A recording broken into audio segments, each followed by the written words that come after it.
Good evening and welcome to 7 Eyewitness News. I'm Samantha Ratt and thank you for joining us. Let's take a look at the major headlines.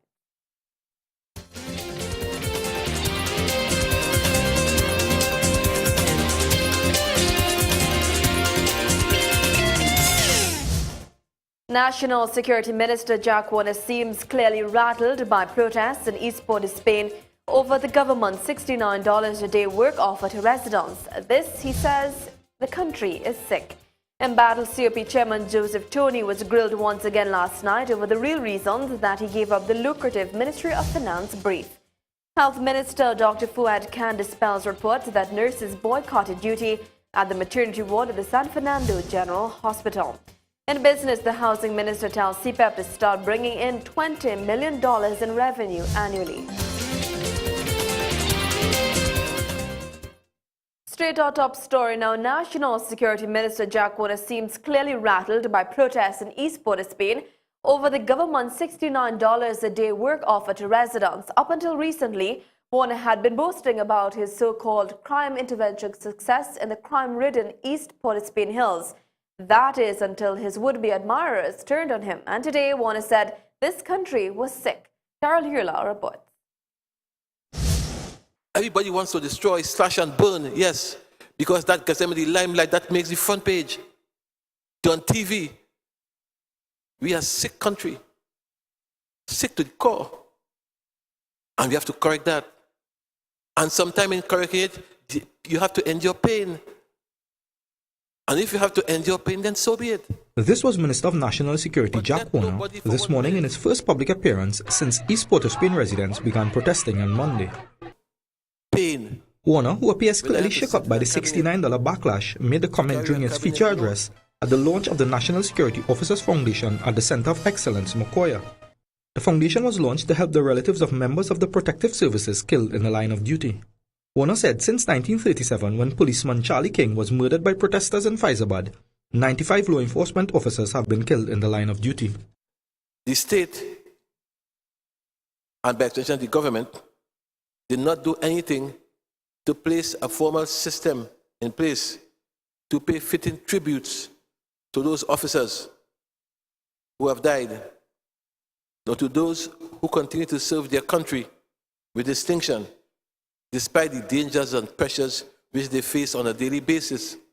Warner also had this message for municipal police officers who have been complaining that the $1,000 allowance is not being given to them. I wake up in the morning, I see you talking to Ramesh Lawrence Miraj.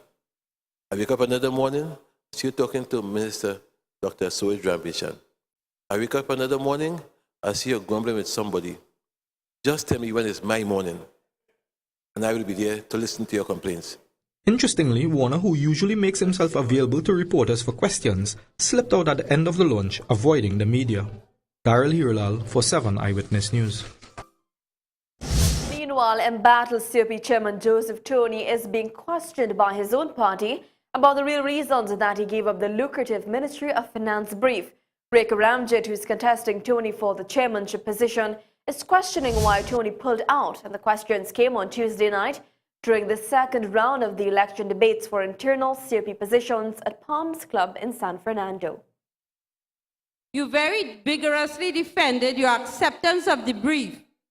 And a couple hours later, I got an email saying that you have given it up. And the reason was because you didn't want members of the COP to be discomforted. Is it that you were giving it up based on the conscience of others or your conscience? Forced to yet again defend himself. That I was still collecting advice on whether I should accept or reject the brief, and when I get my advice, the national community shall know. And earlier, Tony raised the issue while addressing the crowd. And staying on news of the debate, with just 4 days to go before their internal elections, candidates vying for the chairmanship of the COP laid out their plans for the party as they attempted to further sway votes their way. Candidates touched on topics ranging from the agricultural industry to working on the ground to putting the party back on track. The development of a viable agriculture industry. This is part of the economic diversification thrust of our country. We need to continue that dialogue with farmers, for this is truly the COP way. December 2012, call for local government candidates. Deadline Ash Wednesday 2013. Preparation of National Assembly in January 2013. January 2013, National Assembly. Preparation of a special assembly for review of the constitution of the party. It is going to be done by hitting the ground and talking about what we talked about in 2006 and 2007. It is going to be done because we have to recognize that the heart and soul of this party lie with the ground folk. Stay with us right here on WIN TV, as we will have a rebroadcast of last night's Round 2 debate presentation from 9 p.m. To some breaking news now. One death has been reported in Jamaica as Jamaicans have taken refuge in shelters and their homes as Hurricane Sandy makes landfall near the capital, Kingston. Heavy rains and sustained winds of 125 kilometers per hour are pounding the island's south coast. According to the National Hurricane Center, schools and airports are closed and a curfew has been imposed in major towns to keep people safe and to deter looting. Forecasters warn the Category 1 hurricane could even strengthen further. To some more news now, the Chaguanas Borough Corporation awarded students who excelled at both the essay and CAPE examinations during a ceremony on Tuesday night. Several students from secondary schools in the Central Borough won national scholarships, including the President's Medal, while many pupils from the various primary schools took top spots in the essay exams. Chaguanas East MP and Minister of Tourism Stephen Keddie said the borough has a bright future. Parents obviously have taken serious interest in their children for us to be able to achieve the amount of awards, national awards that we have received this year. And obviously the children have understood. They listen to their parents, they listen to their teachers, to the principals of the schools.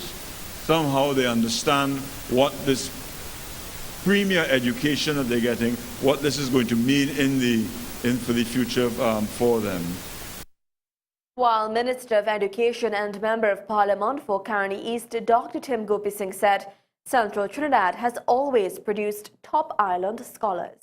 I plan to not only continue these policies for Chaguanas in the upcoming years, but also aim to provide vastly improvement on services and delivery without our schools, which is bound to redound positively for the people of this new borough, or the borough, as well as the rest of Trinidad and Tobago. Health Minister Dr. Fuad Khan dispelled reports that nurses boycotted duty at the maternity ward at the San Fernando General Hospital this morning. Media reports have been circulating stating that the nurses were absent from the 6 a.m. shift, forcing trainees to man the wards. Dr. Khan, however, says this is not true and assures that service is ongoing and there was absolutely no hindrance of duty at any of the wards. However, these same media reports indicated that the SWRHE held a meeting today to discuss the same issue. Dr. Khan said meetings did take place today but addressed all concerns at the hospital. Meanwhile, Prime Minister Kamala Persad-Bissessar says her government remains committed to equal rights, justice and security for all. And this as she joins with the international community in commemorating United Nations Day, which is being observed today. Her statement comes at a time when some citizens are claiming that they are not being treated fairly, and this in reference to the uproar over the $69 wage being offered by the government to residents of East Port-of-Spain. Nevertheless, the Prime Minister has called on citizens to realize the mission of the United Nations. In a statement today, Persad-Bissessar reiterated an important tenet of the United Nations is that all human beings are born with equal, inalienable rights and fundamental freedoms. She said her government will continue to safeguard the citizens' future and children's future. To some other news now, the decomposing body of a man was found this morning in San Fernando. Around 11 o'clock, Ravi Bagwandine of San Fernando was passing along Allen Street when he got a foul scent. He then contacted the San Fernando police and a party of officers broke into a house that was tightly locked and found the corpse in an advanced stage of decomposition. A district medical officer viewed the body and ordered its removal to the Forensic Sciences Center. Sources state that there were no visible signs of foul play and investigators were also unable to get a positive ID as no one knew who the man was. Investigations are continuing. Meanwhile, law enforcement destroyed over $66 million worth of marijuana in Toco on Tuesday. Police and soldiers carried the raids in several forested areas in Montevideo and Toco, where they destroyed thousands of fully grown trees and seedlings. Officers also found and destroyed over 200 pounds of cured marijuana and recovered a shotgun. No one was held and investigations are continuing. Meanwhile, the driver accused of killing 4 persons at Cora Junction, El Dorado 4 months ago reappeared in court this morning for the death of the 5th victim, who was only identified recently. The driver, 24-year-old Ken Gomez, appeared before Tunapuna Magistrate Nanette Ford John, charged with killing Gregory Dr. Marcano, who lived at Jonestown, Arima. Marcano, who has a criminal record, was identified through fingerprints 2 weeks ago. The accident happened on Labor Day morning outside the Palance Bar. He was granted $75,000 bail with a surety and to reappear on the 29th of November. He is also supposed to reappear in court on November 19th for drunk driving. He is represented by attorneys Sunesh Singh, Rajiv Ricky, Vikash Inder Lal. Stay with us, more news ahead.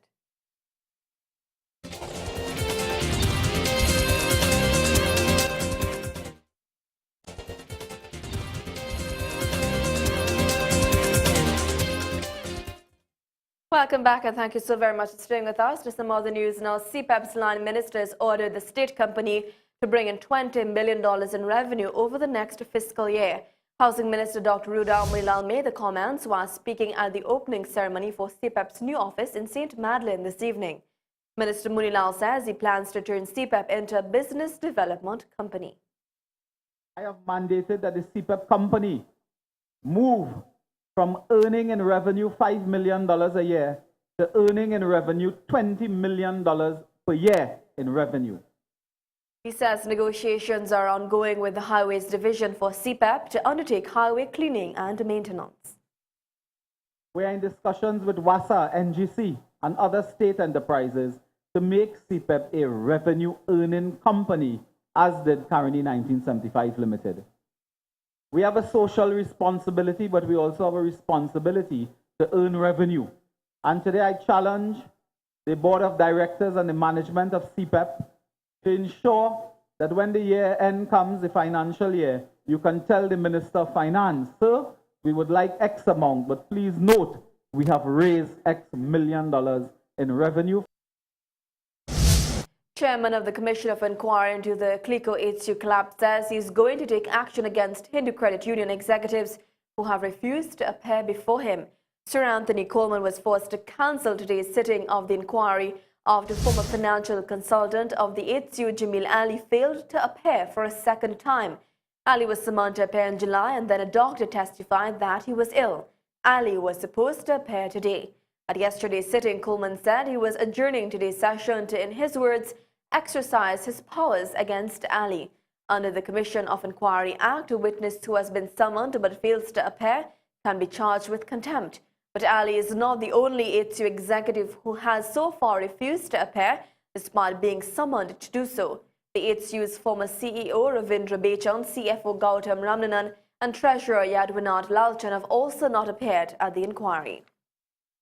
Meanwhile, Chief Secretary of the Tobago House of Assembly over London is keeping his promises to make his finances available to the people of Tobago. And this as he announced that a reputable accounting firm has been hired to audit his personal finances for the use of the Tobago people. According to London, the audit will be conducted before the next THA elections carded for March 2013. He says this decision is in keeping with his commitment to accountability and transparency. And he says his decision is also in light of allegations against him and his administration by those in opposition. Do stay with us, we'll be right back.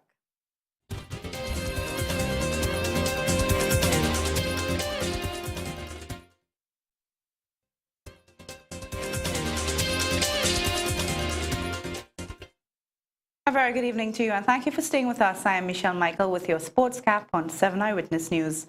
Well, in tonight's first story, next year's Caribbean 2020 tournament, which takes place in Trinidad and Tobago and St. Lucia from January 6th to 20th, will be played under a new format. This was announced yesterday by the West Indies Cricket Board. The tournament will feature 7 regional teams: Barbados, combined campuses and colleges, Guyana, Jamaica, Leeward Islands, Windward Islands, and reigning champions Trinidad and Tobago in 23 matches.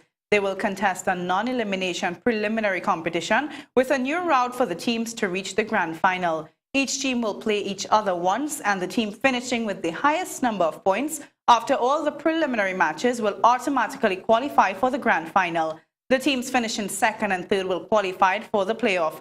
The winner of the playoff will be the other side to play in the grand final on January 20th at the Beausejour Cricket Ground in St. Lucia. The winners of the tournament will qualify for a place in next year's Champions League 2020. All matches will be broadcasted live on ESPN. In more sports news, finally, the Trinidad and Tobago Football Federation was given finances to cover expenses accumulated during the Caribbean Football Union Cup Group 5 qualifiers in St. Kitts Nevis, which took place earlier this month. The undisclosed sum of money was paid to the TTFF by a check from the Ministry of Sports in the name of team manager William Wallace. The money is expected to be in excess of $400,000 to cover airfare and allowances for the team during the week-long tournament.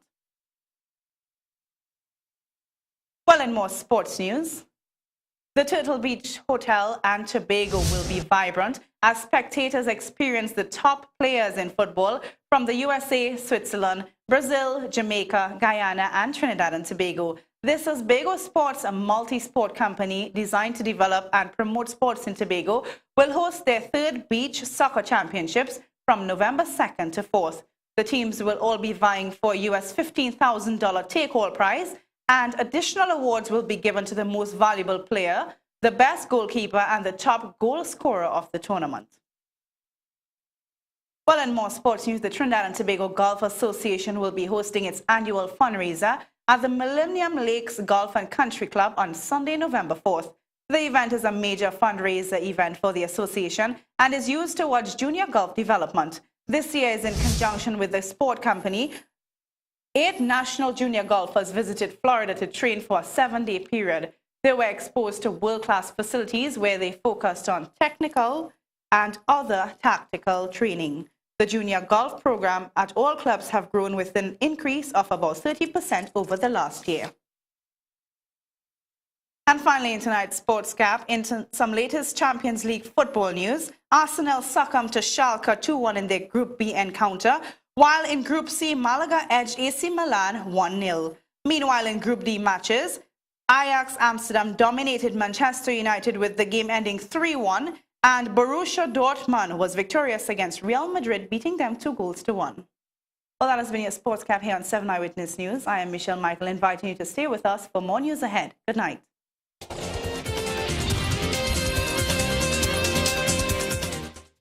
To some international news now, over the past couple of days, the Gaza Strip has seen a sharp increase in violence. An Israeli air attack killed at least 4 Palestinian militants and many others injured. Israel says the militants were hit as they prepared to fire rockets to southern Israel. For this report is the BBC.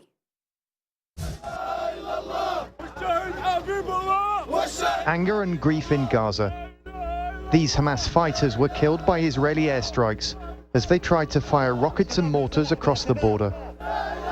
Even as the funerals were taking place, we filmed more attacks being launched. Hamas said it was responding to Israeli aggression. This is a dangerous escalation. It comes after Israeli threats to target the Strip. The Israelis want to disrupt the atmosphere ahead of Eid. They want to achieve political and electoral gains ahead of the coming Israeli elections. Israel managed to shoot down some rockets with its Iron Dome missile defense shield. Its military power is far superior. But some got through, causing damage and several injuries.